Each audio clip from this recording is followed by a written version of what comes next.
Imagine giving your employee everything they need to feel safe and valued, only for the insurance company to spit in their face. They said, "If you don't like it, leave." What they didn't know is that I was about to do exactly that, and watch their empire crumble.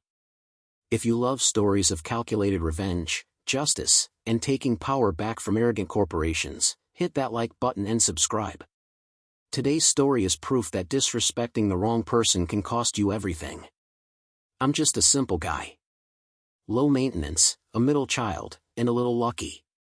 Life was easy, until I realized that being kind and competent doesn't always protect the people you care about.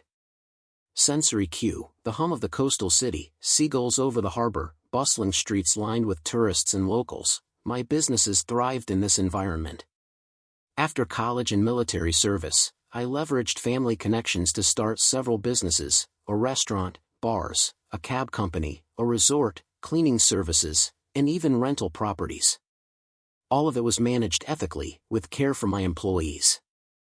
Internal monologue: I built all this not just for me, but for the people who rely on me. And I expected basic respect in return. I invested heavily in staff benefits, full salary, comprehensive medical insurance, dental, optical, paid leave beyond government requirements, and more. One of my employees, an older woman who had worked her way up to manager, needed a hysterectomy because of cervical cancer risk. She applied for leave under the medical policy we had in place. Everything was pre-approved. Visual cue: sterile hospital corridors, the quiet anxiety of waiting rooms, the flickering fluorescent lights as she checked in for surgery. She had the procedure, recovered successfully, and all documentation was in order for insurance coverage. Emotional cue: we were relieved. She smiled weakly, grateful, and I felt the satisfaction of doing right by someone who deserved it. Months later, she returned distraught. The insurance company refused to pay, claiming it wasn't covered. Our accounts manager was dismissed rudely when he tried to resolve the issue. Dialogue: angry, clipped buzz off. This isn't our problem. Internal monologue: how dare they treat her this way? How dare they treat me this way? I went to the insurance office personally. They made me wait an hour, then refused to meet me. Sensory cue: the stiff chairs, the cool office air, the hum of computers, all while my patience thinned with every passing minute. The head office offered no help either. They claimed policy changes retroactively disqualified her claim, but never informed us. Dialogue: smug, dismissive: we are a large company. If you don't like it, leave. Emotional cue: blood boiled. Rage surged. I had endured disrespect before, but this was personal, an attack on my employee, my ethics, and my authority. Internal monologue: fine. If you want to play arrogance games, I'll show you what happens when you underestimate me. I flew back home, paid her medical bills in full, and refused her offer to reimburse me. She should not suffer for their negligence. Then I gathered my directors and asked, how long would it take to switch to another insurance?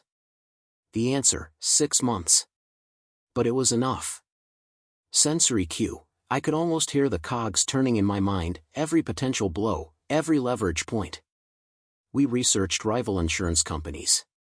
One offered comprehensive coverage: dental, optical, mental health, physiotherapy, occupational therapy, mobility devices, prosthetics, wheelchairs, direct payment smart cards, coverage for up to 6 dependents, spouses included.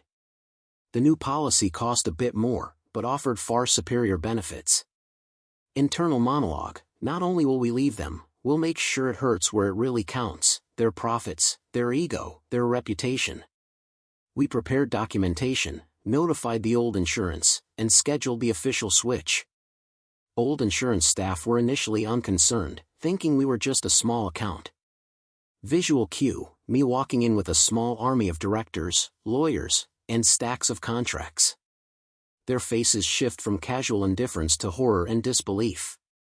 They didn't realize that this single small business was connected to multiple booming companies.